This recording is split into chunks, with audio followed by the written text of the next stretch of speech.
Ladies and gentlemen, boys and girls, welcome to TopSpeed.com Podcast Live. And because this is live and I can't get the normal intro music to work, I'm going to play you a guitar chord. All right. Hello, everyone. Welcome to TopSpeed.com Podcast. This is episode 16. We are happy to have all of you here with us.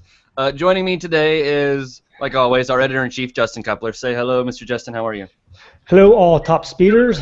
Boys and girls. Oh no! What do we have going on over here? Because this is live and I can't get the work.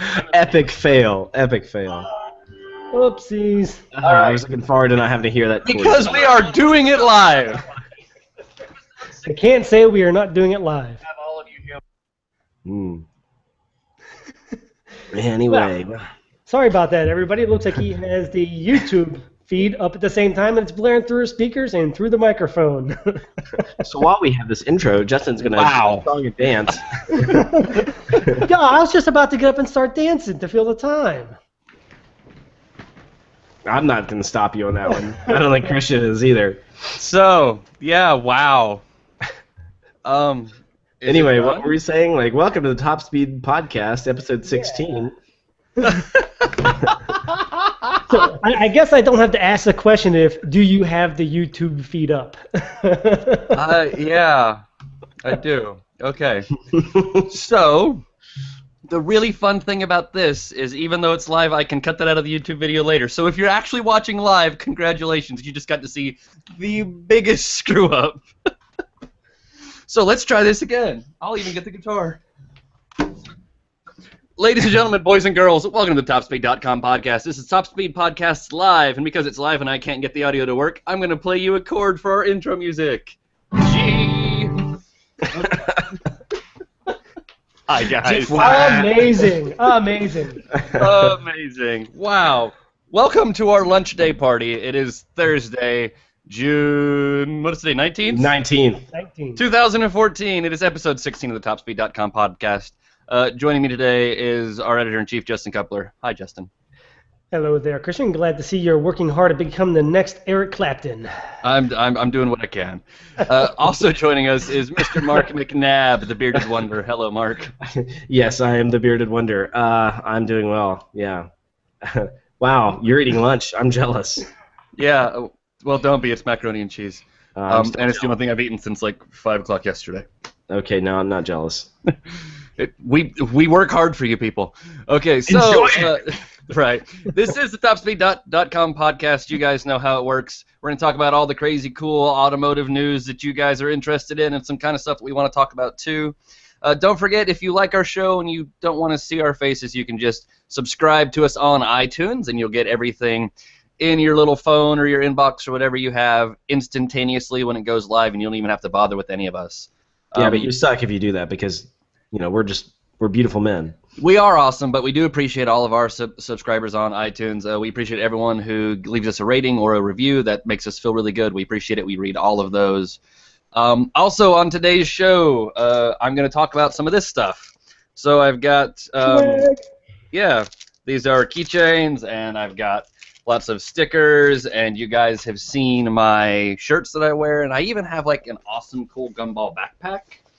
I have lots of stuff from Gumball, and it's taking up a lot of room in my house, so I'm going to be giving a lot of it away. If you guys want to know how you can win some of that, just pay attention, and sometime later on in the show, I'm going to tell you what to do to make me send some of that stuff to you. Free stuff. Free-ah! But we're going to go ahead and jump right into it with our weekly wheels this week, and we're going to start with Mr. Justin Coupler, who has a Honda Civic Si to talk about. Yeah, I got a week behind the wheel of a Honda Civic Si, the Rice Boy wonder that it is. You know, when they told me I was getting it, it was kind of a double-edged sword. I was happy because the Honda Civic Si is kind of a cult icon, but it also has a stigma attached to it of fart pipes, body kits, and grocery cart spoilers on the back end. So I was kind of on the fence about it, but I had high hopes because of what it is. You know, 205 horsepower, 174 pound-feet of torque. Out of this little tiny sedan, it had to be great. And really it was. As soon as I found the sweet spot in the power band, it was nice. It's a little underpowered at low Rs and very, very, very buzzy at high RPMs. but it loves that middle range. It loves right around 3,000 to 4,500 RPM. Right in that range is this nice sweet spot where it just pulls real hard. But what about when the VTEC kicks in, yo? Yo, homie, it's got itself an VTEC gauge too. That's very tall engine coolant for those of you who don't know. That was by far the most ridiculous thing, the IVTEC gauge. And then they had a redundant IVTEC gauge just in case you can't get enough IVTEC looking. You can see the power meter on the other screen, which is nothing but the same IVTEC gauge, but with percentages next to it. So hey, we do math, bro. Yeah, it was kind of interesting, but it was cool because it acts as like a shift light basically. But it was a neat option if they just would have called it a shift light instead of IVTEC meter. It's kind of ricey. Well, but you know what's sort of funny about that is now Honda is in very rarefied company because you know what other cars put some sort of power gauge in their car with a percentage? Hyundai. No, Rolls-Royce. Hyundai did too in the old Tiburon. When they first Rolls-Royce and Bugatti. Bugatti gives you a horsepower gauge. It goes 1 to 1,001, and Rolls-Royce has a power reserve meter that starts at 100% and then goes down. I love that one. That one's the best. I know. I'm using 80, or I have 80% of my power in reserve. If I need to be wafted away more quickly, I can. Nice. The Hyundai, like I said, the Hyundai Tiburon had that a while ago, but it's a torque meter. It shows you how much torque you're getting. It's rather ridiculous. It's like 2003, and then they got rid of it after that. Well, that's interesting. I didn't know. I kind of want to see an ad now, just like a fake ad that's like, the Honda Civic Si, kinda like a Rolls-Royce. Just leave it at that. But cheaper. And speaking of price, it's actually pretty cheap. Mine, the base is about $22,000. Mine was only $24,490. It had pretty much everything you could want in it. It had a 7-speaker audio system with a subwoofer, 7-inch LED screen, and the LED screen's kind of cool. It's not that soft kind of covering you get for most of them. It's actually hard like a cell phone face. So it kind of feels familiar to touching on a cell phone. And the system sounded awesome. The two-tone seats are pretty cool. Handling surprised me too. I really expected it because it's a sedan to handle kind of like crap. But it's actually pretty nice, especially for being as front-heavy as it is. It's like 63% of the weight's over the front axle. Wow, I didn't know that. Yeah, something crazy like that. Handling has always been like the big Honda key point, though. Yeah, they really tuned it well, and also a nice thing about it, the steering wheel is nice and small, so it's really a quick twitch kind of vehicle. When you move the steering wheel just a little bit, it really turns the wheels hard. Yeah. So that's pretty nice. It's a nice feel. The steering wheel felt good in your hand, and it's kind of sporty for a sedan. It's not bad. It's better than the WRX. I'll give it that at least. Yeah. Now, what's the balance like between you really pushing it hard and it performing well, and then just cruising on the street and it beating you up? Like, is there a compromise there? Yeah, there really is. If you keep your foot out of it and keep the R's below 4,000 or so, it's really a cushy ride. Once you gas it and you get up over 3,500 with full throttle, it opens up and it gets pretty harsh. And also under full throttle, the 1-2 shift is a little bit sticky. I don't know if it's a break-in thing or if it's the way the clutch is set to grab. It doesn't grab consistently, so sometimes you get the grinding on the 1-2 shift. Sounds like an excuse for being a terrible driver. Gee, thanks. No, I got the hang of it. Okay, once I learned the shift point and learned the inconsistencies, I learned how to do it. Everybody knows getting a new car, especially a standard, there's a little bit of a feel around. Yeah, I do stall almost every manual shift car I get the first time I get in it. I never stall them. I just have a hard time with the 1-2 sometimes, especially on supercars. My driveway is on a slope, so it's like that's always my first experience with a car is trying to do a hill start from a dead stop. I'm like, okay, let's try to clutches. Oh, nope, that's not it. It's never twice. It's never twice, but it is almost always once. Yeah, but honestly, it's a cool car, and it's nice to have the option of either a coupe or a sedan in the SI. Yeah. But the SI is kind of in a very, very small niche. It's in that realm where all the turbocharged models are 50+ horsepower more powerful, and now you have all the other naturally aspirated cars. Like even my Kia Forte is only about 28 horsepower shy of it. So all these now naturally aspirated cars are starting to catch up to it that really aren't performance cars. Like even the base Mazda 3 are not the base. The one with the 2.5 liters getting close to it. So it's kind of in that niche where it's probably going to have to go away, or they're going to have to bring the Type R over, or put the Type R motor in the SI or something like that. Justin, all they have to do, my friend, is put stickers on it. and it Yes. gains horsepower. You got the NOS 10 sticker. horsepower for every sticker. Yeah, you got to put the NOS sticker, the Gretty sticker, and I think the iBox sticker. Those are that's the best combination. Yeah. You know what? That gives you the that best thing with horsepower. iBox springs, I don't care if it's got an iBox sticker on it. I could peel that sticker off later. If they gave me a full iBox coilover setup in that car, I would freaking buy one. That would be pretty cool. But just, That would be a stickers, really good handling machine. stickers without products is the best way to get horsepower. Exactly. Yeah. Oh my goodness. All right, But well, yeah. we're going to move on. So Justin is talking about cheap and silly and a little goofy. Mark is going to talk about the exact opposite of that because he is driving the most expensive thing in the entire universe. Holy crap. Well, it's not the LaFerrari or anything like that. It's close enough for being a freaking SUV. It's pretty much the most expensive SUV made. I Go ahead and tell them what it is. Say that, yeah, but well, I just want to say this: the number to wrap your head around is $36,000. Okay, 36, right? It doesn't sound that high, but that's the option package on this SUV. That's just to buy the option package. So I'm in the new 2014 Range Rover Autobiography, and the total price for this bad boy is $137,700. That's $137,000, $795. Wow! But at the same time, Holy cow!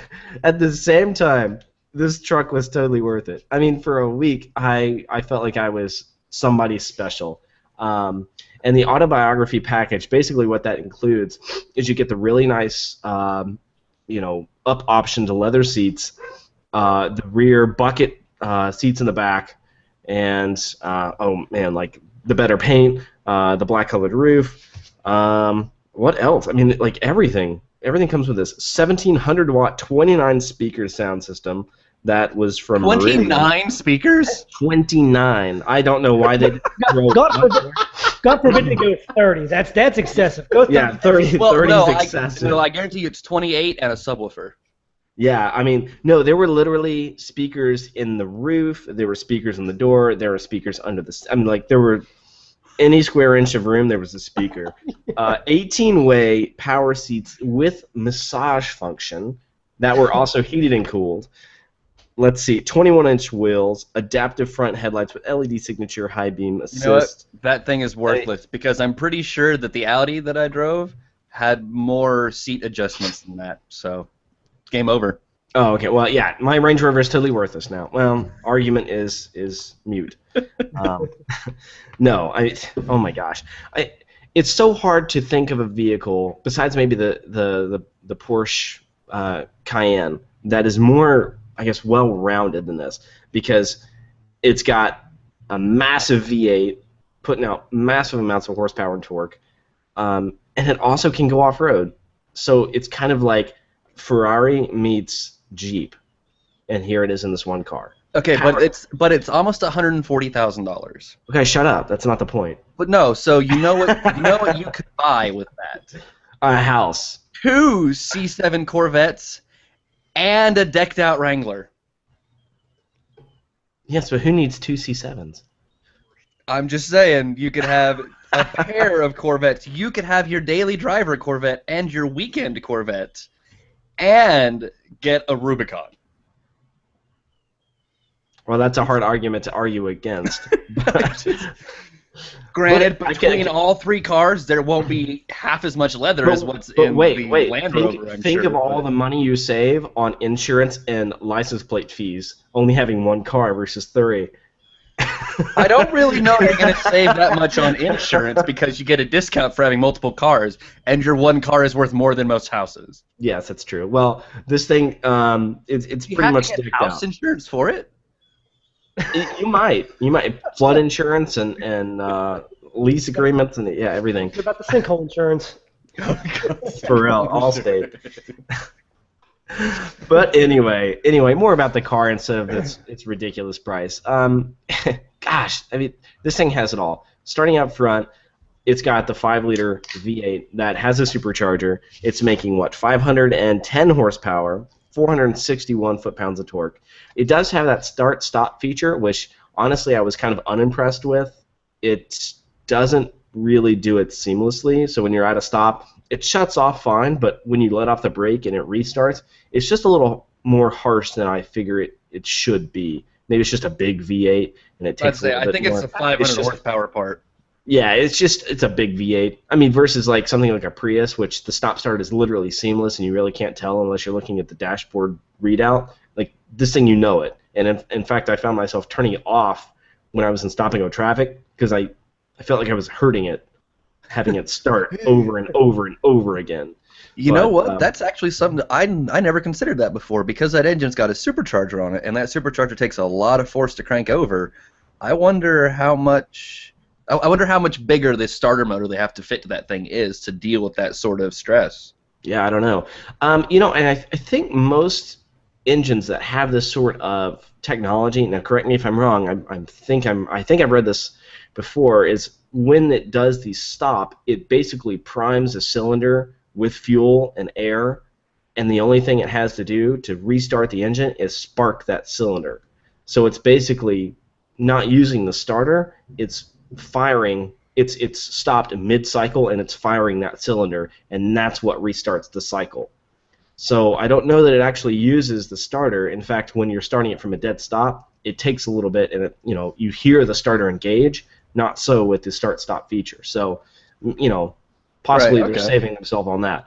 But anyway, the gauge readout on this thing was beautiful. I had a 12.2-inch LCD or TFT display for the gauge cluster. Everything was digital. It moved. Beautiful. The center dash had its massive TFT touchscreen display as well. The off-road feature, you can put it in off-road mode with the terrain response. You can see where the wheels are at, how the articulation and the suspension is going, which differentials are locked. It's beautifully laid out, and I did kind of fail to convey the infotainment system's, I guess, beauty in the way it worked in my article, because I had a few people comment like, "Wow, it looks really outdated." It wasn't at all. It was actually a really nice looking system. Does it have that cool dual screen function? Yes, and so you can do like terrain response, audio, navigation, audio, navigation, terrain response. Like you can basically make it however you want it to look. No, so like there was a system, or like it was in the older Range Rovers, and I don't know if it ever actually came to the US or not, but the screen had a parallax barrier on it, which is kind of what they use for glasses-free 3D screens. But basically, if somebody was sitting in the passenger seat looking at the center-mounted screen, they would see something different than what you saw. This doesn't. So at least you have navigation going, and they could be watching a DVD. Nope. No, in fact, and that was another issue with the car. My house has got multiple screens with multiple movies. And it costs less. Yes, but it doesn't move. Now, how fast it go to 60?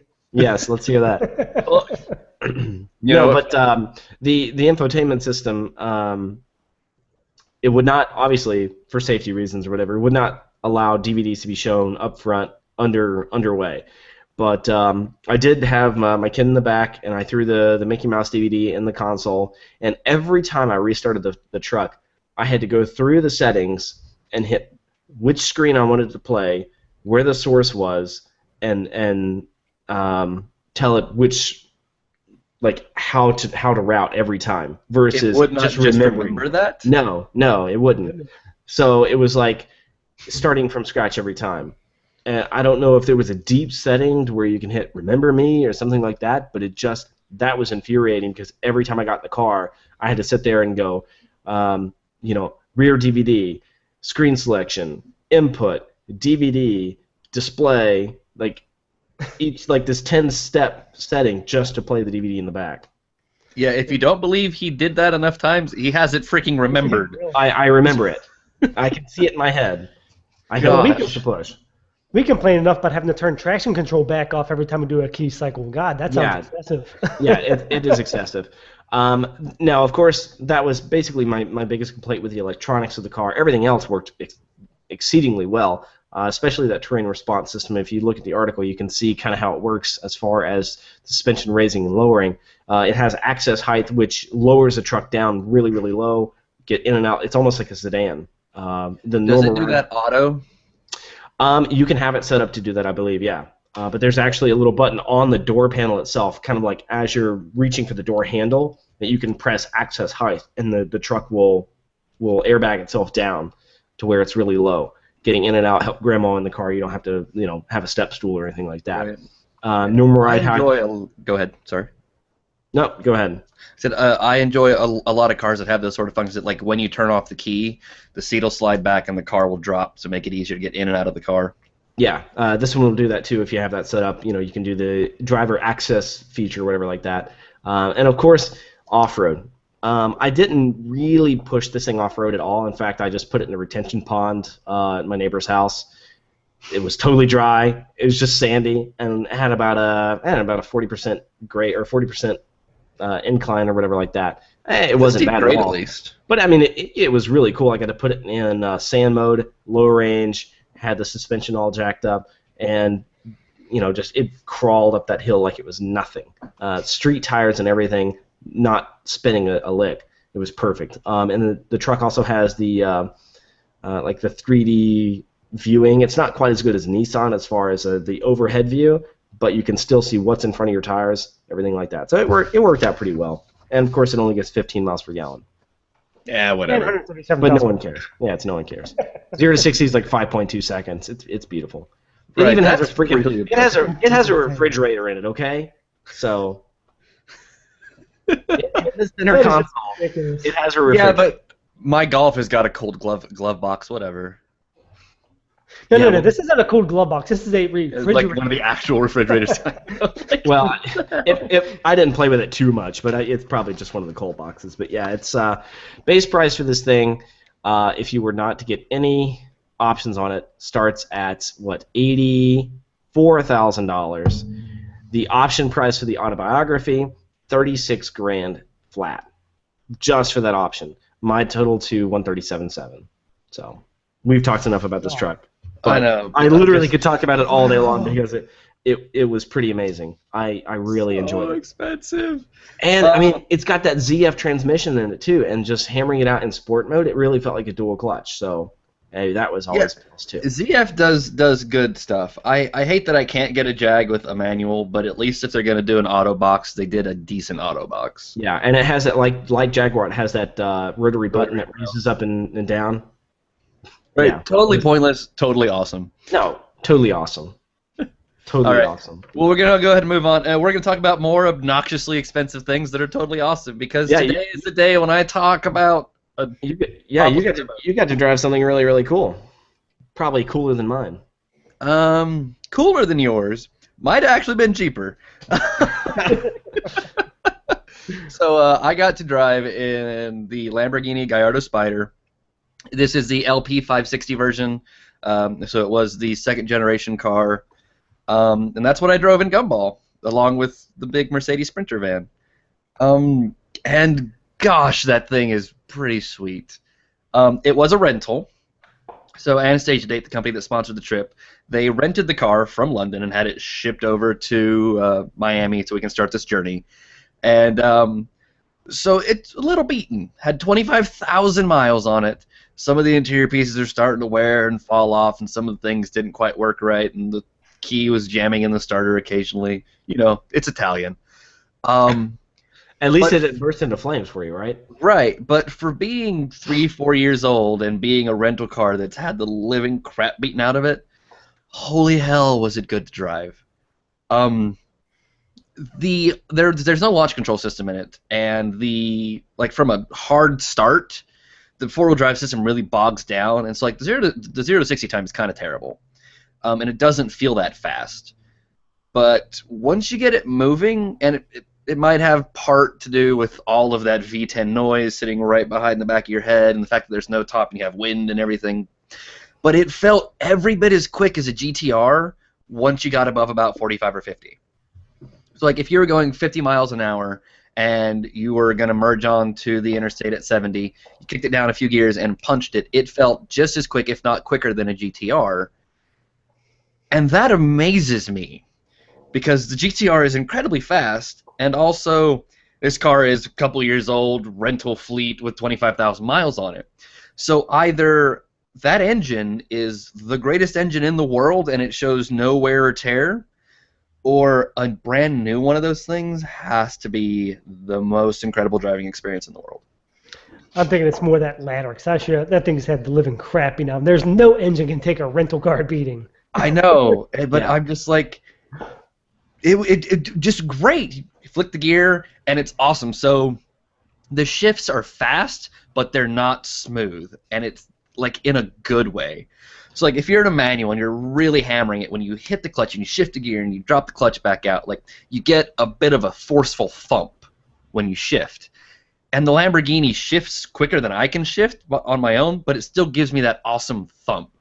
So you point down the off-ramp, you hammer the throttle, and it flies all the way up to the rev limiter, just like $8,000, and you hit that paddle, it goes ka-doo, and you get this thump in the back, and the car just like leans and launches. And it made all these noises, and the steering wheel was great, and the paddles are too small, but they're nice and they're metal. Like, it was everything I wanted it to be. And it also had all the stupid, quirky stuff. So it was a right-hand drive car because it came from London, which was cool. And the pedals are, like, put together wrong. Like, it was almost...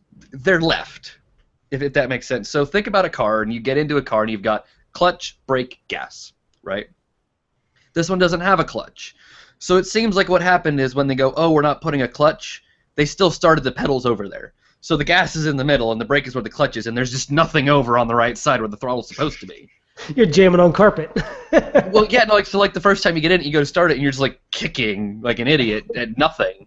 And then you sort of look down, and you're like, okay. And then you like twist, put your feet to the inside of the car, and then you go, okay. Yeah, that's good. And then, like, that's how you drive. It's just like the bottom half of you pointed slightly that way. That would get annoying. Now, does it have a dead pedal at all? It does, which is like there's this much of a gap between the dead pedal and the brake. Oh, that sucks. Like right there. Well, and the dead pedal is just a thin piece of metal that's mounted to the center console. See, stuff like that drives me nuts. But like, it's Italian. I mean, like, literally, you can tell the parts that Audi built and the parts that Lamborghini built. You're like, oh, okay. The headrest rattles when I get above 65 miles an hour if somebody doesn't lean their head against it. That's an Italian part. The engine has 25,000 beaten to hell miles, and it's still great. That's got to be an Audi bit. I guess it works. Right, and it was... I was worried about it. The first time I drove a GTR, I was a little disappointed in it, and since I've been in lots of cars like that since, I was like, well, okay, the Lamborghini is going to be cool, but it's not going to be exciting or different. It's just going to be another fast car that I'm driving. But it was a different experience, and it's because it felt different in all the right ways. Like I said, you have tons and tons of noise. That V10 is so obnoxiously loud, and it sounds so unique. Like, you see car people on the TV or whatever, like, oh, you hear that? That sounds like it's a whatever, and that's a 12-cylinder whatever. And for the most part, I think that's garbage. You can't really tell. There are a few cars with unique noises, but the Lamborghinis are one of them. No matter what was going on at Gumball, anytime someone started a Lamborghini, I didn't have to look. I was just like, oh, that's one of the Lambos. V10 or V12, it didn't matter. I'm like, that's one of the Lambos, because they all sound really angry, gargly. Like, Ferraris, especially like when you just start them and they're just sitting there, sound kind of terrible. They're really wheezy and raspy, and they make this weird high-pitched noise. But like the Lambo sounds like multiple muscle cars. You know, you have that big thunka thunka thunka thunka low RPM throttle that you get, or idle that you get on like really big muscle cars, like a big block Chevy. Imagine 9 big block Chevys in a row, so that the idle sounded really fast, and that's kind of what all the Lambos sounded like, all of them. So like you have all that noise just swelling up behind you, and you've got infinite headroom, and you look over, and like everywhere you look, you just see square cuts, and every time you drive by somebody, they smile and they wave and they stare and they point, and it's like that whole supercar experience. Even if you never went more than 55 or 60 miles an hour, you would still feel special, and that made me really happy about this thing. Well, you are special, Christian. I am so special. I'm just gonna sit over here and drink my beverage now. They need the car for that one. No, that sounds absolutely amazing. I got to give my time behind one of those. Right, I do wish I had more time. I only got a couple of hours behind the wheel total for the whole trip, so I didn't do as much of it as I could. I didn't get to test a lot of the good handling stuff because most of my time was spent on the highway. But steering wheel feels great. Really quick lane changes are great. I did hit one slightly chicaned off ramp, cuts right and then back left really quick. And from the little bit that I fiddled with it, the handling seems like it'll be really nice and really solid. I just wish the car had a better launch. Like, if it would just get away quicker, it'd be amazing. That's like the only thing I don't like about it. Do those not have launch control at all? That one does not, no. And Yeah. I don't know if it's just the way the transmission's set up or the car, but like if you're at a dead stop and you reach over and you just like stand on the pedal, the car goes, and then it goes. Yeah, Like, it gets really angry for a second. It goes, "What the hell are you? Okay, hold on, I gotta turn switches and okay, are we good back there, Steve? Okay, we're good, let's go." It's tired. Well, like I've heard that complaint before about Lambos. It has a lot to do with just the way their all-wheel drive system is set up and the way the transmission's set up and all that sort of stuff. It's not designed to be a drag light racer, if that makes sense. Yeah. So like once you get away, so like that's what we figured out was best to do, was to just sort of ease off, and like once you started moving at all, you could hammer down and go. But just from a dead stop, just standing on the pedal, the car freaked out and didn't know what to do. Yeah. Huh. Well, that's interesting. Yeah. All right. Well, that's a lot of talk about a lot of cars, or not a lot of cars. I just want let's to go point ahead. out. I want to point out that it's a great day on the TopSpeed podcast when a Lamborghini Gallardo is the cheap car that we talk about. I mean, if you want to buy a used one right now, like I drove, yeah, they're like 125 to 135 depending on the condition. So you could potentially find one for cheaper. Now, a new one, no. But a used 2010 like I drove, you could buy one of those today for probably a little cheaper than Mark's Range Rover. So I just don't take the Range. that's because you're an idiot. It's because I'm a truck guy. Oh, No, man. it's because you haven't driven the Lambo. I can tell you that's what it is. I know you're a truck guy. No, My headrest didn't rattle. no, I'm waiting to see Mark get a hold of a Lambo, and because it has all-wheel drive, he's going to take it into his neighbor's retention pond. Watch. Yeah, it's gonna happen. If seriously, if But Lambo it's would got let all-wheel me, drive, guys. if I'm gonna hit Lambo it would with let a me, I'd grass rock and get it that. stuck on the front clip. Yeah, hit a blade aggressive. Well, it's got a nose lift function. It's a little button. Oh, okay, there we go. There you go. Off-road mode. Off-road. Terrain response on my Lambo. Okay, let's move on to talk about some real news. Since we've been in this podcast for like 400 hours and we've talked about absolutely nothing. Hey, it's important, okay? God. People like Gosh. what we say, I think. Probably, Anyone? maybe. Anyway. We've been All on air for half an hour already. All right. If anyone's listening to us, they like us, and so they want to stick around. So Yeah, and It doesn't matter. if they stayed for the whole cast, anyone They're who's watching getting this later or swag. listening to the audio, you missed a sort of 5-minute cluster bumble that I messed up at the beginning, which was really funny, and I'm sure people would enjoy it. But it's not on this nice, clean, edited podcast that you're watching later or listening to later, so you should have stayed live. All right. We're going to go ahead and first piece of news, a big one for me. Michael Schumacher has been awakened from his coma, and he is being moved from the French hospital where he has been spending all of his time since December. This is good news for a lot of reasons. It could be bad news for some other reasons, and we're going to sort of get into that real quick. So the first thing is, obviously, having them say he is awakened from his coma is good.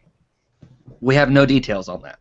So, has he awoken and he is showing signs of brain damage? Has he awoken and he is showing low signs of general consciousness? Is he just awake and moving things, or is he awake and talking? Like, we don't know. Before I started writing, I used to work in hospitals. I went to nursing school for a while, so there is a lot going on about this that we don't know. But the fact that they have said to us he is awake and we are moving him hospitals is a promising sign for his continued recovery. I know he's been down and out for a long time, but that doesn't mean anything terribly bad initially. A lot of people are out for a long time, and they still make full recoveries, 95% recoveries.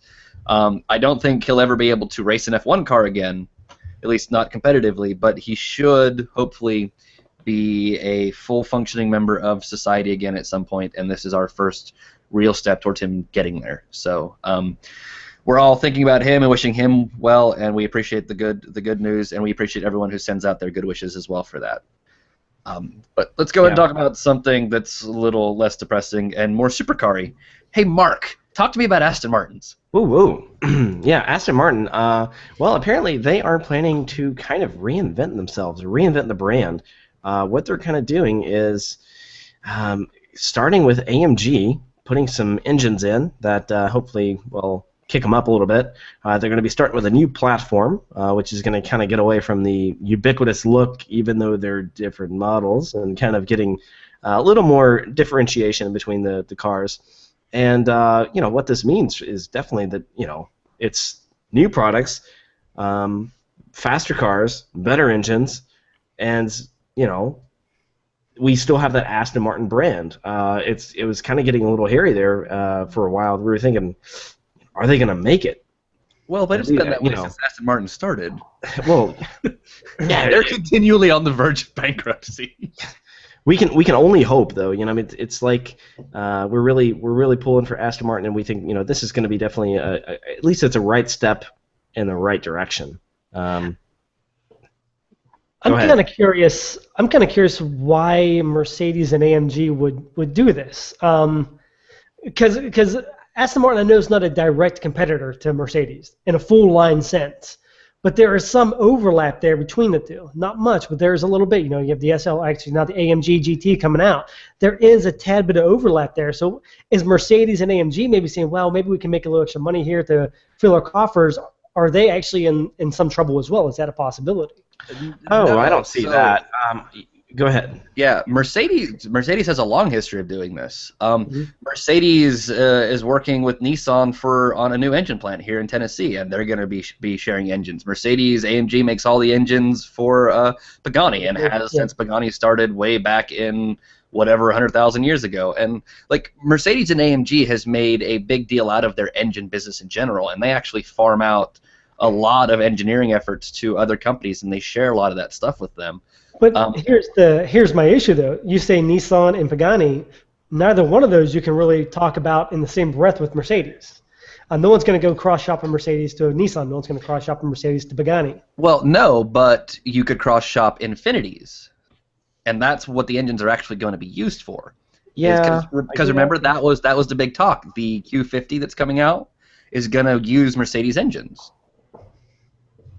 So, there is a lot of overlap there, but I just say that there's a long history of Mercedes building engines for other companies, and I think it's because they're one of the smarter companies out there. So, yes, you don't want to give your competitors things that they can deal with, but at the same time, you don't want to spend $40 million designing a new engine, where you can spend $20 million designing a new engine and make them pay the other $20 million. Yeah. Well, I think one of the things that maybe AMG is considering is, the new DB9 might have an AMG engine, but they don't have the money to form the great suspension that we have and the new updated architecture and everything like that. Yes, Aston Martin is coming up with a new platform that in fact they kind of developed when they were with Ford back in 2007. But it'll be new for them. It'll be updated. It's all aluminum, all that sort of stuff. But maybe AMG is banking on the fact that the engine might be great, but the rest of the car might not follow suit as far as being a direct competitor with the other AMG-powered Mercedes vehicles out there. Right. And there would only be a couple Mercedes, like what's the bigger SLK? The V12 powered. That's basically the only competitor here with the Aston Martin. So good for AMG for kind of sharing the bits. And I think it's only going to work well for Aston in the future. And we are looking for this car to hit showrooms for the 2017 model year. Right, and you also do run into this whole thing of, yes, it is a Mercedes engine, but Mercedes is still building them. So they give Aston Martin the 500 horsepower version, and then they keep the 600 horsepower version. Of course, yeah. What this is going to be, it's a 4-liter V8 powered, from AMG. It's going to have the 2 turbochargers. And they're also looking at the 6-liter V12 coming in as well. So they're going to be 2 really decent engines. Nothing wrong with them, But sure, AMG is probably going to hold out on some of the technology and kind of keep it for themselves. Is that 6-liter V12 a Merc engine, or is that a revised version of the 6-liter V12 Aston already uses? I think that's an AMG engine, yeah. Okay. So AMG is going to be building them a new 6-liter V12. Yeah. You know what? They need a new platform. The V8 architecture that they've been using is 1,000 years old now. I will give them that. And yes, their engines are sluggish behind a lot of their competitors. But as long as they don't make my Aston Martins look ugly, I don't care what they do. Yeah, I think, basically they're going to keep the same sort of brand identity, but from what I'm hearing from my sources is basically they're going to try to differentiate the cars more than having the same look but a little different size with a different name badge on the back. Right. You can't really, if the casual looker can't tell a DB9 from a Vanquish. I was about to say, I could. DB9, Vanquish. Shut up, I know you can. I know all of Yeah. them. Yeah. You know what I'm saying? Like, they all kind of look the same. Right. And then put a Ford Fusion beside it and it's like, whoa, what happened? Oh, you're gonna make me choke on my go juice. All right. That's what she said. Oh, jeez. Okay. Moving on. You just like. Well, but like Anyway. that's always been kind of the thing with Aston, right? Is you don't buy an Aston because it's the fastest. You buy an Aston because it looks the best. Because it's an Aston Martin, and you're better than everyone else. Yeah, a little bit. Kind of But like the Range Rover. No. Not even a little bit. Because you're better. That is some British pretentiousness right there. Woo, buddy. Hey, why do you think Jaguar is doing the whole tea and crumpets? It's good to be bad.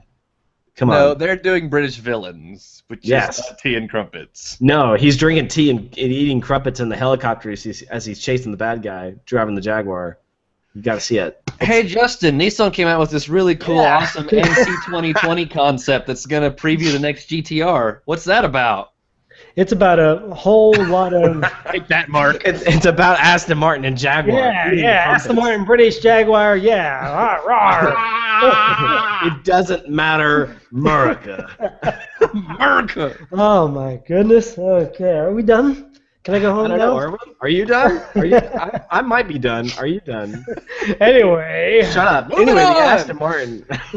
I will summarize the NC 2020 in a couple words here. They should have left it under the cover. It looked so much better under the cover. From that view, it's like, oh, look at the angles, look at the width, look at the shoulders, look at the hips. Oh, it looks awesome. And they pulled the cover off. It's like, what's that? It looks like a space shuttle pooped on something. Well, but to be fair, that's how all of those cars look, because these are all part of the Gran Turismo special thing. Not all of them. The BMW one didn't look like that. Well, okay, And the the Mercedes one. looked like they... So, to me, this car looks like they took a GTR, smashed it, widened it, and cut holes in it. Which is what Mercedes one looks like, which is what the GTI one looks like, which is what like almost all of the other ones look like. Yeah. Just take this car we have and sort of go squish, stretch, and then cut some holes in it. For VW. Apparently, Christian is saying your opinion is invalid. And I guess so. He's trying to say many, many words. He's tired of saying you're wrong. He's trying to find more creative ways to say it. Yeah. Anyways. You know what? Hey, top speeders, TopSpeed.comers, if I made shirts with my face like this and it said you were wrong, would you guys buy those? That needs to be in the free swag giveaway. But also, I have to make a shout out. That says America. Yes. I have to give a shout out to Gary Davis, one of our commenters. The photo he posted in the comment section of that 2020, hilarious with the wheels. Have you seen that? Didn't see it. No, I didn't get to see It's this guy riding a bicycle, and instead of tires, it's got like spokes with shoes. And it looks it looks exactly like the wheels on this Nissan. Hilarious. That's wonderful. It just you got it's so perfect. Gary, slow clap for you, my friend. Some of those good guys job. find the weirdest pictures. But I mean, honestly, the cool thing about this is it's kind of obvious that this is sort of a conceptual preview to what the next gen GTR look like. It's kind of obvious that's it. It's not going to be this extreme. It's not going to be this crazy low slunk thing like they're showing. It's going to have, I think, the headlights and some of the cutout bits and the back end are going to be kind of what we're going to see come forward to the next gen GTR. That's the coolest thing about it. The car itself is god-awful but ugly. I wouldn't want to see it. Well, actually, I can't say I wouldn't want to see my driveway, but I don't know if I'd want to really drive it. I think it looks like a Batmobile. I think I think it looks great. If they painted it black and put like a little bat symbol on it, I mean, like Alan West would be all up on that. I think it looked really cool in a movie, but as a concept car, it's too extreme, basically, is what I'm trying to say. Like Christian and it's too much power. This one's just too out there. It's too Subaru-like. So your concept car is too conceptual. It's Tell me more about your reasoning.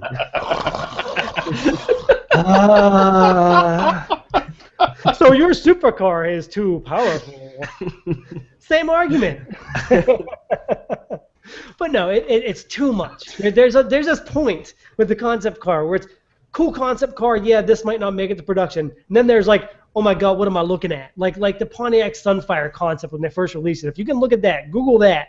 This is what I see as the NC 2020. I don't think you should ever compare anything that has anything to do with a GTR with a Sunfire ever again, or I will drive to your house and set you on fire. Have you ever seen the Sunfire concept? I'm googling it right now. Wow, it looks like the GM EV car that they crushed and burned. It looks like the X1. It looks like a banana that was oranged, and then it's got a.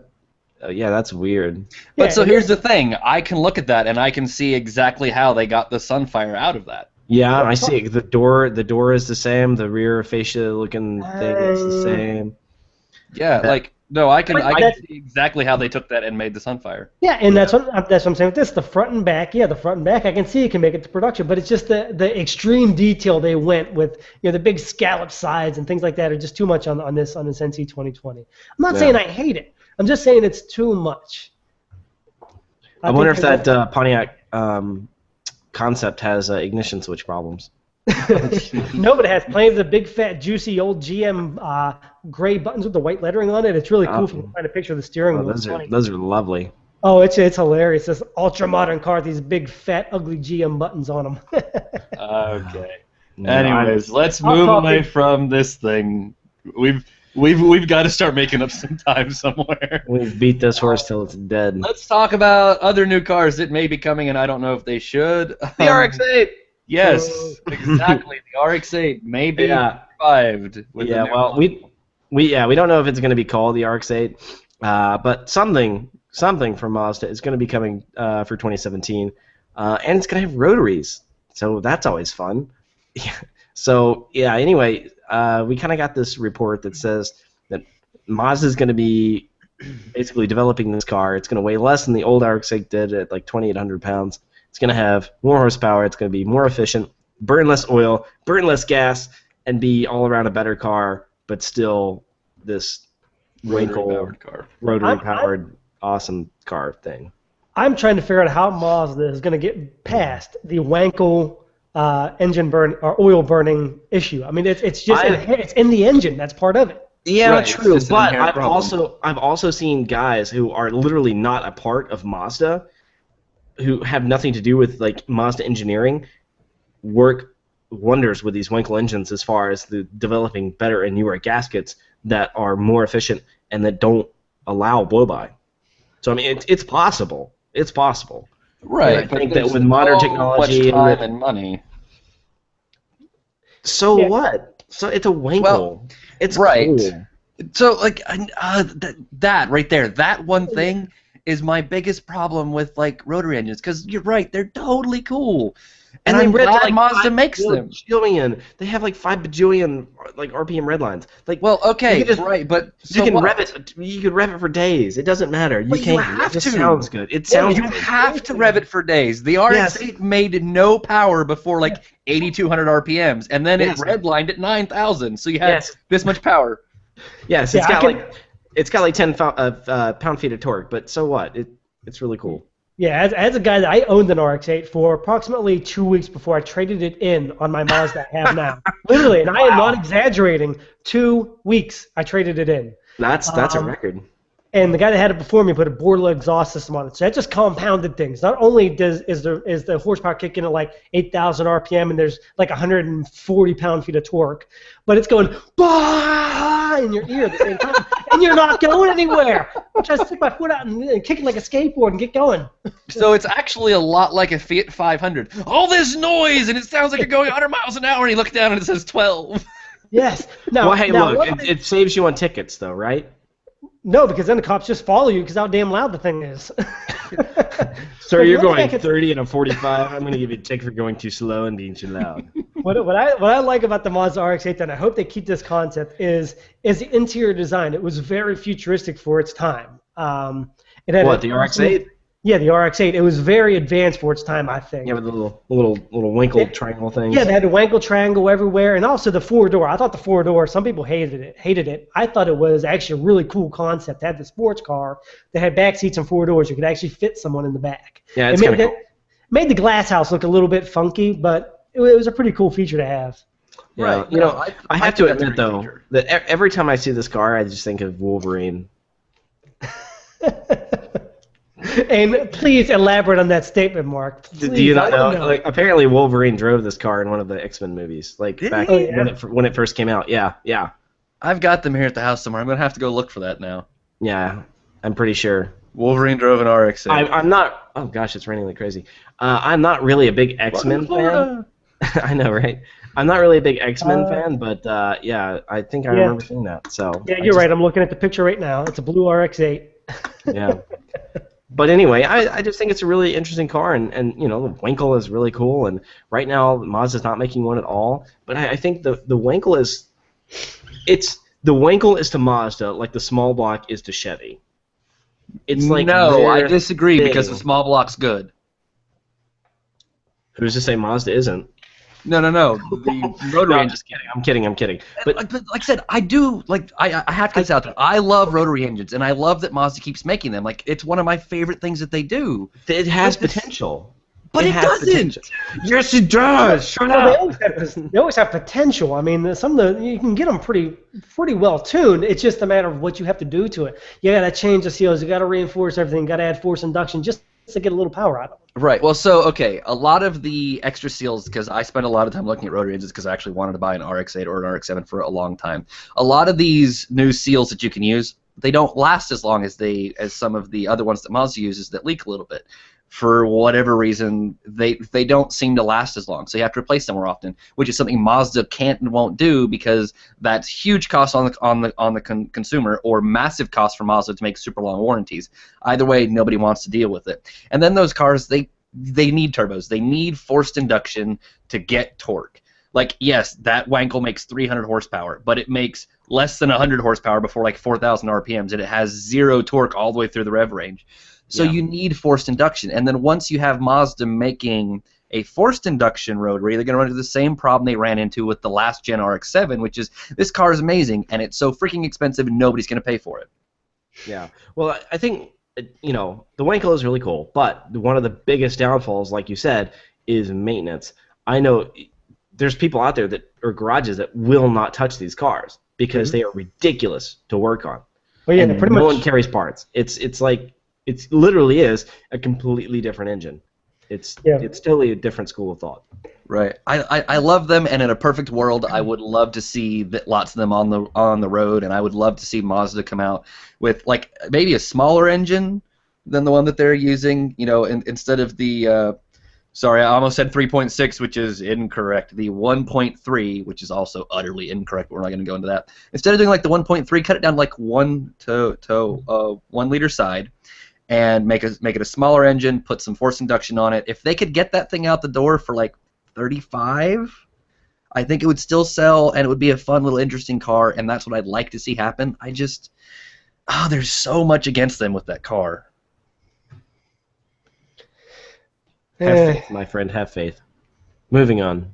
I want to have faith because I love Mazda and I love everything that they do, but I just, Wankel. All right, let's talk about some Goodwood. What do you guys say? Let's do it. Justin, talk to me about some Goodwood. Yes, sir. We have 2 things coming down the line at Goodwood this year. 2 actually pretty damn exciting things. I actually misread one at first and got super excited. I was like, oh my god, Christian, guess what? But it wound up being the digital version. Turns out you're going to be able to drive the GTI Roadster concept up to Goodwood Hill. But unfortunately, it's going to be in a Gran Turismo 6 setting. When I first wrote the piece, I started writing like, oh, this is so awesome. You're going to get to drive the, cool. How are they going to pull this off? Insurance and all this stuff. Then I went down and read the press release again because I just didn't believe it. And yeah, it turns out it's a digital version. But still, I'm glad we didn't publish that. Well, actually, I did click publish, and I was like, oh, crap. And then I unpublished it very quickly. We're professionals. Yeah, really. Don't question us. Sometimes we get just a little bit too excited, and yeah, things like that happen. No, I've done that before. Either way, it's super cool. You're going to get to go to Goodwood and experience the environment that is Goodwood, and also drive up the hill in the GTI Roadster and all of its 500 and something horsepower of goodness. But the really super cool thing, and it's actually real life, is the Infiniti Q50. Christian, you say this better than me, but El Rouge. El Rouge. Right? El Rouge. El Rouge. You have to say it with a French accent. Ask Phil how to ask Phil. He will tell you. I'll just get a sample from Phil and isolate that sample and just play it every time I go to say the word. The Infiniti Q50. Click. But it's gonna be a Goodwood, and it's gonna drive up the hill. It's actually gonna be there. No, you can't drive it. Sorry, but it's gonna be there, and it's gonna drive up the hill, and I guarantee it is going to be absolutely amazing to see and hear. I'm really excited to get whatever time they make up that hill, because that'll be a nice starting point for measuring the performance of this GTR-powered Infiniti. Oh, yeah, and there are going to be lots of videos online for us to parse through and digest. And, yeah, the time it makes up the hill is going to be a huge preview of what it's going to do when they finally release it. And it also means that, yes, this is more confirmation that they are planning on actually making it, and it's not just vaporware. Thank goodness. Yeah, BMW M, look out. That's what I gotta say. I mean, like this thing is gonna make the M5 look like a child's toy. Oh, it's gonna be a joke. And for those that don't know, Goodwood's taking place on the 26th and 29th of this month. In case you don't happen to know, and we'll be covering it in full here in the next week or so. Yep. And if you're in England, go check it out. Yes, and shoot a nice picture and send it to me, or a nice video and send it to me. Yep. To send it to any of us. Justin is Justin at TopSpeed.com, and I'm Christian at TopSpeed.com. Send us photos! Yes, Mark pictures, videos. Yeah, Mark at TopSpeed.com. We have very imaginative email addresses. Yes. Okay, we're going to go ahead and we're going to end the news. We're at 55 minutes. We got it. News is done. The news is done. All right, we're going to move to the question and answer segment. So thank you guys for sending in questions. We appreciate them. Obviously, you can hit us those in the comments. You can send us those on Twitter at TopSpeedPodcast.com, or you can hit us up on the email, podcast@TopSpeed.com. All right, first question comes from Darren007. Guys, I have a question for you. What car makers would you like to see make a car together? Doesn't matter what kind of car, luxury, sports car, hypercar, whatever. He thought about this question after reading the Renault Caterham partnership had died. Wow. What a sad story. It is a sad story. Maybe since his name is ending in 007, I want to see Mercedes AMG and Aston Martin build a car together. Maybe an engine. maybe a little something like that. You know. Maybe I don't think that'll ever happen. No way. Maybe a little power. Maybe a little, something like that. Okay, you're rambling, Mark. Somebody turn off the mic. I think. Sound like a little Stewie. Like, I would like to see Aston Martin do a car with somebody else. I think I would like to see an Aston Martin BMW combination. That's interesting. I want basically I want BMW to build the car, and then I want Aston Martin to design it. Like that's what I want. I want it to be done correctly. I don't want it to be like what Subaru and Toyota did, where Toyota designed it and Subaru built it, which is why it's broken all the time. The suckaroo. I want it to be, like, imagine, because, like, BMW makes great cars, the M3, the M4, like, everything M. Imagine if you could get an M6 that looked like a DB9. Like, that. Your dog approves. Yeah. Your dog definitely likes that. We are professional folks, we swear. Mute the mic. We know what we're doing.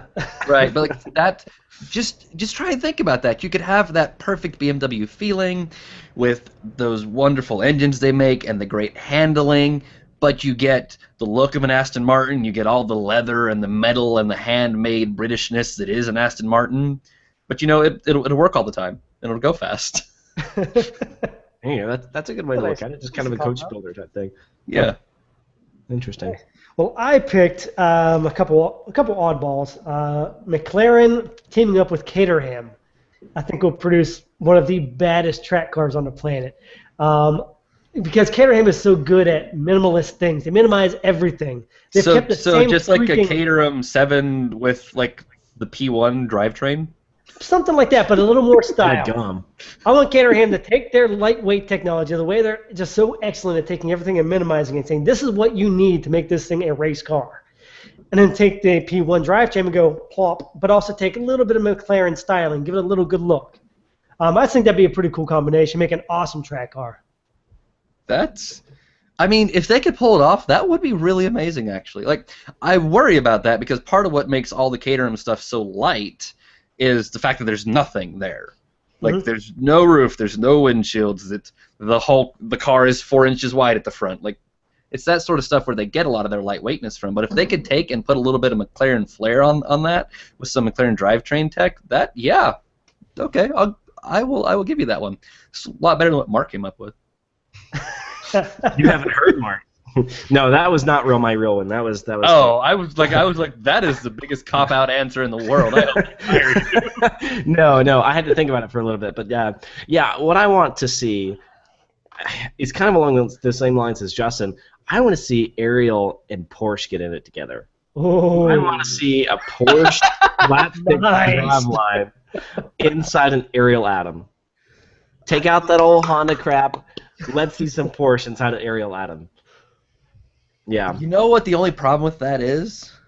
Too much power? No. People are going to listen to it, and people are going to, like, they're going to hear it, and they're going to see it, and they're going to think that's some sort of weird new Volkswagen dune buggy thing. Yeah. But otherwise, like, holy cow. Like, I got wheels are turning. Yeah, I mean, like, Christian's now thinking, okay, where can I buy an Ariel Atom? Where can I buy a Porsche? I know where to get the Ariel Atom, and I know where there's a crashed Porsche actually. Listen, we will beg Porsche for some of those the removed GT3 911 the ones that catch on fire. The ones that burn up. We'll put a fire suppression unit around it in case it ever does blow up. Stick it in the back of a go-kart. Yes! Throw some high-performance tires on it.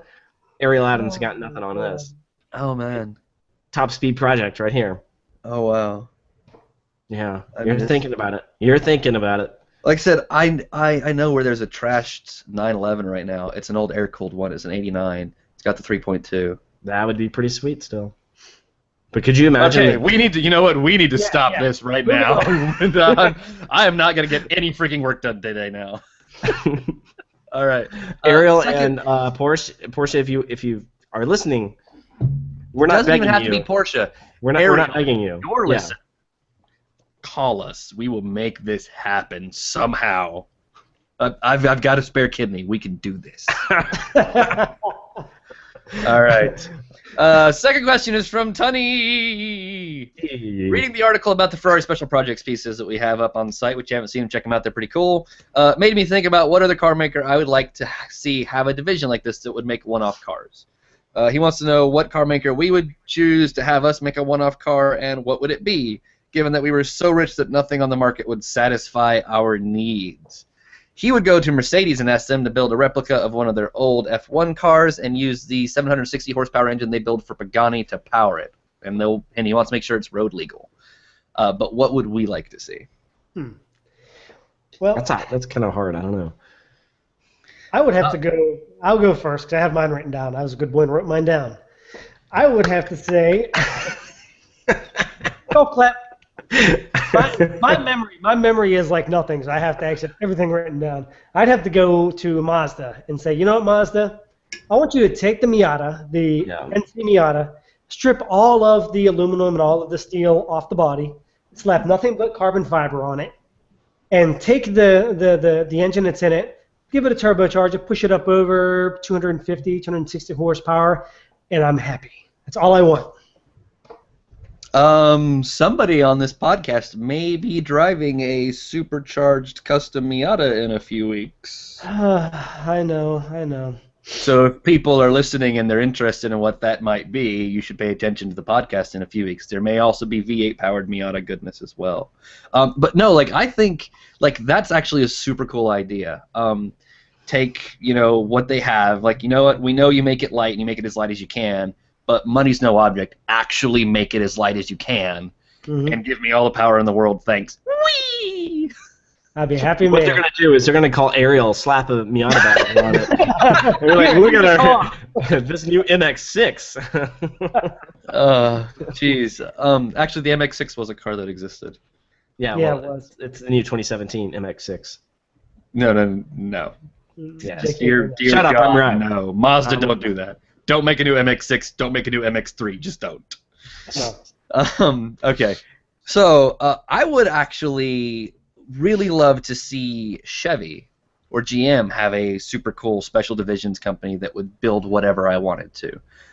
We talked last week about their Zord trademark and what they could do with that, making race-only Corvettes or making mid-engine cars, whatever. But like, imagine if you could, and there are companies that do this out because the GM small block is so incredible and a lot of their chassis stuff is so good. But you walk in and be like, I want a Corvette, but I want a completely custom body. I'd have it designed by Zagato because I love everything they do, and then be like, I want it trimmed as nice as a Ferrari is. So basically, you can get that sort of craftsmanship and design that you get with these really cool Italian sports cars, but it won't be $4 or $5 million. It'll be like $500,000, and you've got big, grunty Corvette V8 power and a 7-speed manual transmission. Like, that would just be my little dream car right there. Yeah, that's interesting. I don't know that they could build it for $500,000 though. Well, I mean, they took. Like I tried to think of all the engineering hours, the design hours, the building, I tried to the do mock-up. So Ferrari, the last SP project that we just wrote about, the 720 TS or the TRS or whatever it's called, the F12 TRS, that's what it is, based on an F12, which is about $400,000, and the car is $4.2 million. So I just did those numbers the other way. If a base Corvette is $50,000, maybe 10 times that to build my car, $500,000. Yeah, I can kind of see that. But how did Ferrari actually make money on this project, or did they lose it? I'm sure they made plenty of money. Okay. Well, I'm sure they made plenty of money. Because GM is not really in the position to lose money on stuff like this. Yeah, Ferrari will never lose money because Ferrari can build anything they want to and charge anybody any amount of money they want to, and it will get paid. They'll sell every one of them. Yeah. Remember, Ferrari's the only company in the world who has actively said, we're going to make less cars and sell them for more money because we're Ferrari, and that's what we want to do to keep our brand prestige. Yeah. Ferrari Civic Si. Yeah. But that one has to have 4 VTEC gauges. And 8 turbos and 3 coffee can exhausts. Yes. And a wing that is 10 times taller than the car. All right. Well, Mark, what would you like to I'm going to go back to the roof spoiler. Yeah, in the ground effects kit. Yes. I'm going to kind of go in the opposite direction, you guys. I'm going to say Jeep. I want to see, like, Jeep built some pretty darn cool stuff for this Easter Jeep Safari kind of stuff. The Mighty FC concept and the Battleship, whatever it was they named it. I mean, they make some really sweet concepts, but they don't really do anything with them past that. They run them, but that's kind of it. So I think that if you could go to Jeep and say, I want factory Mopar parts, and I want it built like this, and I want it to come from you, build it. Granted, I know that there's a company out there, and they make amazing stuff. AEV, American Expedition Vehicles, they make perfect stuff, and they actually have like the brute old Chrysler engineers working for them. But if you could do this from Chrysler and say, I want the 6.4 Hemi in it, I want 456 gears, I want a 7-speed manual transmission, and Atlas 2 transfer case, and 900 pound-feet of torque, like, build it. You know, that would be Right. pretty sweet. That's yeah. Okay. I'm afraid it would put AEV out of business, and I would really hate that because I really like that company a lot. But I just think that would be really cool. I mean, I would like to think it wouldn't put AEV out of business, but I guess it would depend on how far Chrysler would push their custom program. Because the Brute is a pickup truck. It's a Wrangler-based pickup truck. You go to AEV and you say, I want a Brute, or I want a Mighty FC, and by God, they will build it for you. Yep. They literally will build it. And they have Chrysler engineers ex-Chrysler engineers that used to work for them that now work for AEV, and they say, well, we know all the company secrets, and like we can build it the right way, and everything is perfect, and it looks like it did roll off a Chrysler showroom, but it's a JK with a bed on it, or it's a JK cab with a massive, like, 40-inch tires and a massive bed on it with the Mighty FC concept. So I think that would be really cool. No, I agree. All right, we're going to go ahead. We're going to wrap up the show, guys. We've got our own drive burn. This week's own drive burn comes to us again from Darren007. This is from a show a couple weeks ago, so thank you, Darren, for being so active in our podcast community. He has sent us a triplet of concept supercars. First one is the Maserati Birdcage concept. If you're unfamiliar with that, it was a concept that came out in 2005 or 6 or somewhere around there, based on the MC12 platform. Then we have the Ferrari Rossa concept, which came out way long, 1,000 years ago. That one. I can talk eventually. It came out in about 2000 or something. That one is a Ferrari V12 powered car. It was built to celebrate 70 years of Pininfarina. So it's kind of cool, topless roadster thing. And then we have the Citroen GT concept, which looks a little bit more like the Maserati. It's a two-door supercar concept that was built for Gran Turismo 5. You could drive it in that game. So those are our three choices. We're going to go ahead and let Mark I'm going first. Yeah. Okay. So my burn, it's got to be the stupid Ferrari. I'm sorry, but if you look at the side view, it looks like Ferrari did a body kit on a Pontiac Solstice. Like, the door looks like it is straight from the Solstice. It is terrible. And it came out in 2000. Cut them a little bit. It doesn't matter. The front end of this thing looks ridiculously hideous. It's got these little squinty headlights, these square-looking, like, air ducts, and this little bitty grill. I've seen Matchbox cars look prettier than this thing. It looks terrible.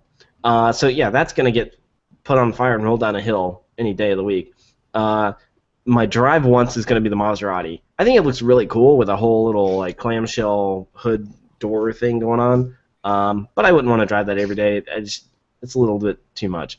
For my everyday driver, is going to definitely be that the Citroen GT concept, because I think it looks freaking awesome, like a Batmobile, but it's in white and need to paint it black, and it looks like it needs to have like guns shooting out from the side of it and flames and like atomic bombs coming everywhere, and like that is an awesome looking car.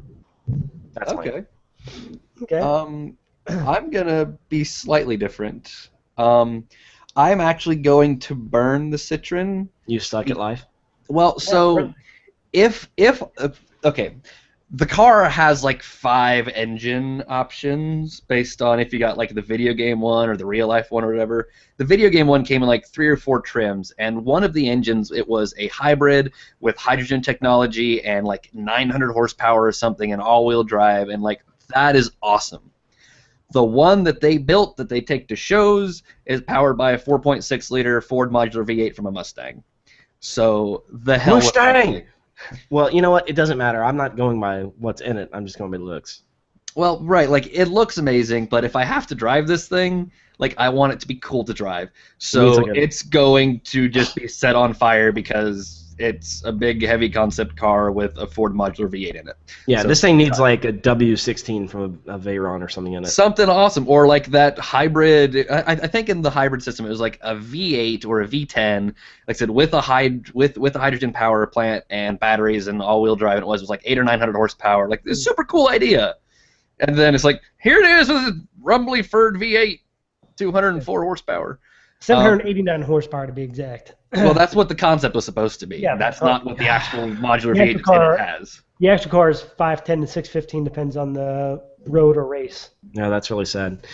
Yeah. Anyway. So I would drive the Ferrari ones because it is ugly and it doesn't have a roof, and I don't want to have a car that's that ugly and has no roof on it. But it is a Ferrari, and it does have a Ferrari V12. And I can say I drove this cool Ferrari concept that was part of Pininfarina's birthday celebrations and stuff. You know, there's some of that coolness to it. I drive that once, and then I would own and drive every day the Maserati Birdcage because it's built off the MC12, which itself was built off the Enzo. It's got the Enzo's V12 in it, that big monster 6-liter V12. The concept car, I think, is making like 740 horsepower or 700 horsepower, something like that. It does have that cool little roof thing that lifts off, which could be annoying sometimes, but other times could be awesome. And of the three, it's my favorite one, and I think that's one. Could you imagine getting in that thing in the rain? Yeah, really. We get soaked. Well, it wouldn't be any worse than driving a 370Z convertible and having it start rain where you have to pull over on the side of the road to a dead stop and wait 31 seconds for the top to go up. Yeah. Touche. Okay, you had your fun, Christian, but I'm sorry you're wrong. Anyway, yeah. You're wrong. I'm the only one who's allowed to say you're wrong. No, Hey, Justin, please don't answer that you are going to drive the Ferrari every day. No. I'm actually pretty much in line with Mark. I'm going to start burn, please. Burn that ugly Ferrari Rosa. It's disgusting. It's ugly. It's uglier than the LaFerrari name is stupid. It is terrible. It's disgusting. It's not powerful. It's like 460 horsepower. So then it doesn't even have enough power to go with the ugliness. You know, ugly's okay. The Bugatti is ugly, but it's powerful. So you need a little power to go with it. Not enough power. Burn it. Like he said, burn it, roll it down a hill, throw it in the ocean. I don't care. I would want to drive once the Maserati Birdcage, just because it's awesome. 700 horsepower, that fighter jet-like cockpit. You have to open up the front and slide in. I think it's pretty cool. It's just a sexy looking car. Something that'd be fun to fly around the track in. And to own, I'd have to own the Citroen GT. He said it is powerful. I don't care what you say, 615 or 510 horsepower. That's still plenty powerful. It has, an American motor, so there you go. It's easy to fix. And America. And then cam in it. Yeah, throw a cam in it. Blah, blah, blah, blah, blah, blah. It's perfect. There you go. You're shaking concrete. But, I know someone who has a cammed Subaru Outback. That's absolutely ridiculous. It barely runs. It's amazing. And also the fact that the video game car had those 4 hydrogen cell motors on it is just fantastic. I'd love to see if they made that. But yeah, I'd own that just because of its awesomeness. All right. Well, there you go. Good. All right, well, ladies and gentlemen, that has been our show. Time for some contest giveaway stuff. Free swag! Yeah, the first time we did the little contest, I asked you guys about subscribing on YouTube and Twitters and all that stuff, and that's complicated. A lot of people don't have all that, so we're going to make it really easy this time. All I need you to do is send me your name and your address to christian@topspeed.com. Just email me your name and your address. Social security number, birthday. Yeah, social security number, birthday, and credit card numbers. Driver's license number. Yep. No, just send me your name, and if you don't want to send me your address, fine. Send me your name, and then if I pick you, you can send me your address later. But I would prefer to make it easier for me at the beginning because then once I pick some winners, I can already have the stuff in the mail for you. So name, mailing address, and then that's it. Send it to Christian@topspeed.com. That is CHRISTIAN@topspeed.com. Some of the things I've got, so I've got couple keychains. They say Gumball on one side. This one says Team Gallardo on the back, which is one of the big teams. This one says Team BetSafe. They're both going to go back in the little wrappers. I've got a bunch of stickers. Most of them are from Gas Monkey Garage, Gas Monkey, and Gas Monkey, and then I got a big one. I've got a couple of each of these. I've got 2 or 3 Gumball stickers laying around here somewhere. If I get enough entries and I get enough interest, I will be giving away a couple of my Gumball t-shirts. And if I get a whole ton of people who are interested, I will be giving away the backpack. So the more people that enter, the more chances there are to win, the more cool stuff I'm going to be giving away. So just go ahead and send me your send me an email, and I will respond to you guys, say thank you, and I'll pick out some winners and I'll send some cool stuff out. Otherwise, this has been our show. We appreciate you for hanging out with us. We really appreciate. So Mark just sent me an email. Pick me, Mark. I don't think you're eligible to enter. Anyways, actually, to make things easy for me, my address is pretty good. Right. So to make it easy for me, please make the subject of the email Gumball 3000, so I can sort through all those easier.